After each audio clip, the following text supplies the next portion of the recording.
ప్రతి దేవస్థానంలో ఇటీవల కాలంలో ఒక రాజకీయ పార్టీ ఆ ఆలయాన్ని అపవిత్రం చేయాలా, ఆ యొక్క అధికారుల్ని నిర్వీర్యం చేసి పాలక వర్గాన్ని కూడా అవమానకరంగా దూషించాలనే ప్రయత్నం ఇవాళ వైఎస్ఆర్ కాంగ్రెస్ పార్టీ నాయకులు తిరుపతిలో, తిరుమలలో అదే పనిగా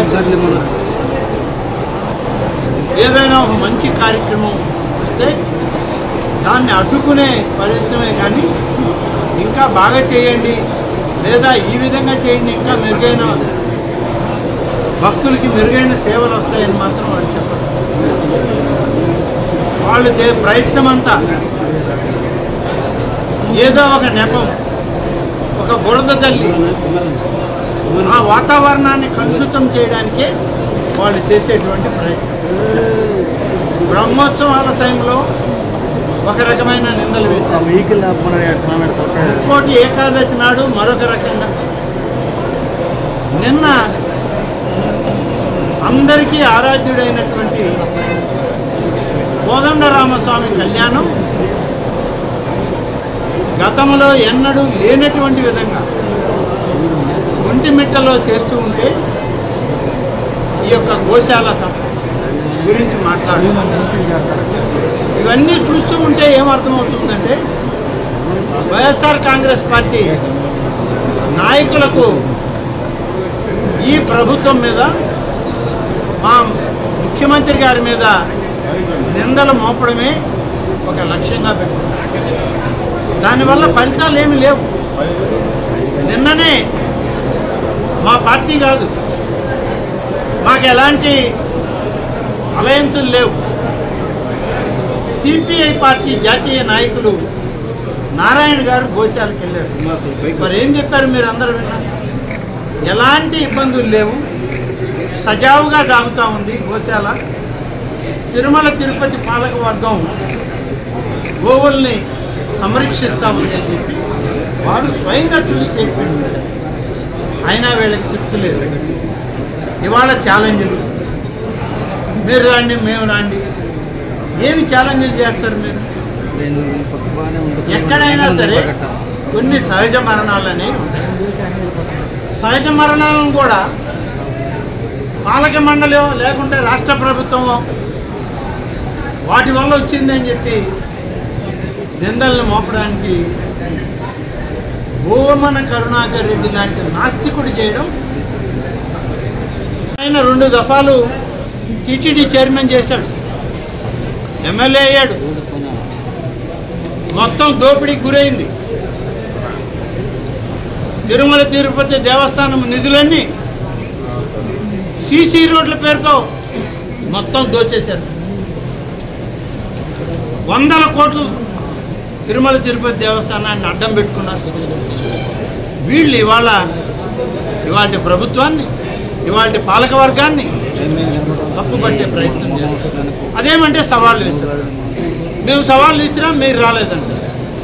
ఏంటి సవాళ్ళు ఏంటి వచ్చేది? అక్కడ ఉండేది గోవులు, నోరు లేని జీవాలు.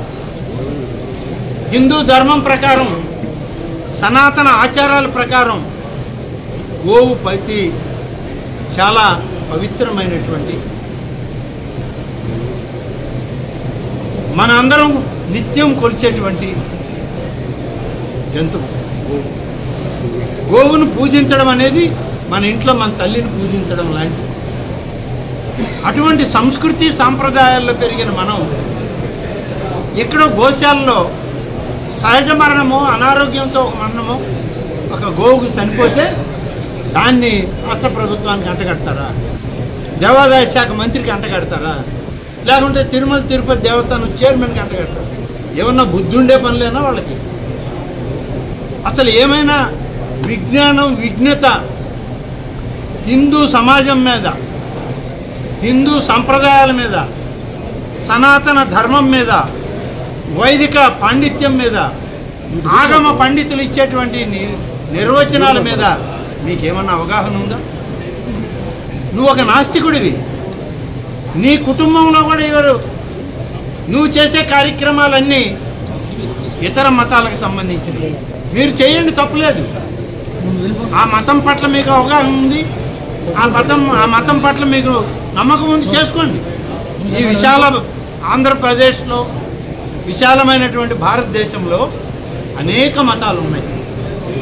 అనేక మతాలని గౌరవించే సంప్రదాయం మనకుంది. హిందువులు ముఖ్యంగా ప్రతి మతాన్ని గౌరవిస్తారు. ఇవాళ మా ప్రభుత్వం కూడా అదే విధానంలో నడుస్తున్నాం.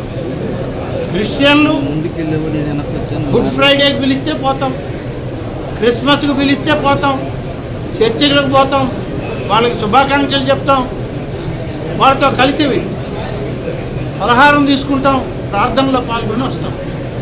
అంత మాత్రం చేత వాళ్ళు మేము వాళ్ళు కాదు. అలాగే ముస్లిం మైనారిటీ ఇటీవల రంజాన్ పండుగ జరిగింది, అందరినీ ఆహ్వానించారు, మేము ఆహ్వానించాం, పోయాం, కలిసాం. కాబట్టి పొరపాటున కూడా శ్రీ వెంకటేశ్వర స్వామి యొక్క విధానాల పట్ల, ఆచారాల పట్ల నువ్వు నీ నిర్ణయాలు మంచివి కావు. నువ్వు ఉన్నప్పుడు అనేక అక్రమాలు చేశావు. దారి దోపిడీ దొంగల్లాగా దోచుకున్నారు టీటీడీ సంస్థని. నువ్వు ఇంకనైనా బుద్ధి తెచ్చుకొని మార్చుకో. నీ దోపిడీకి ఫలితం నీకు చూపించాడు దేవుడు. ఇకనన్నా దేవుడిని వదిలయ్యా. మేము ఎట్లా కాపాడుకుంటాం ఆ వెంకటేశ్వర స్వామిని. ఆయన్ని కాళ్ళలో గడ్డం పట్టుకొని మేము ఆయన్ని నిలుపుకుంటాం. 7 కొండలు లేవు, 2 కొండలు ఉన్నాయి అన్నారు. అసలు వెంకటేశ్వర స్వామి అనేది నల్ల రాయి అన్నావు, నల్ల బండ అన్నావు, చెప్పుతో కొడితే దిక్కెవరన్నావు.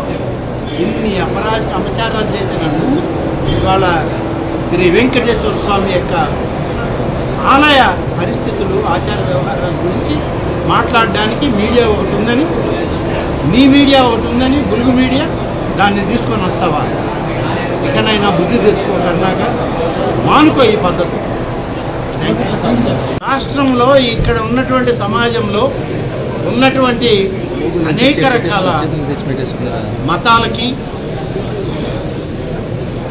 అందరికీ గౌరవప్రదమైనటువంటి విధానాలు ఉన్నాయి. ఎవరి ఆచారాల వ్యవహారాలని గౌరవించే లక్ష్యం ఇవాళ కూటమి ప్రభుత్వాన్ని. మేము ఎవరిని తప్పు పట్టం. వారి మతాచారాలు వాళ్ళు అవలంబిస్తున్నారు. ఒక నాస్తికుడు వచ్చి ఇవాళ హిందూ ధర్మం గురించి, హిందూ మతంలో పవిత్రమైనటువంటి గోవు గురించి మాట్లాడడం సిగ్గుపడాల్సిన విషయం. నీకెక్కడుంది అధికారం? గోవు తల్లి, ఎన్ని పదాలు వాడతారయ్యా మీరు?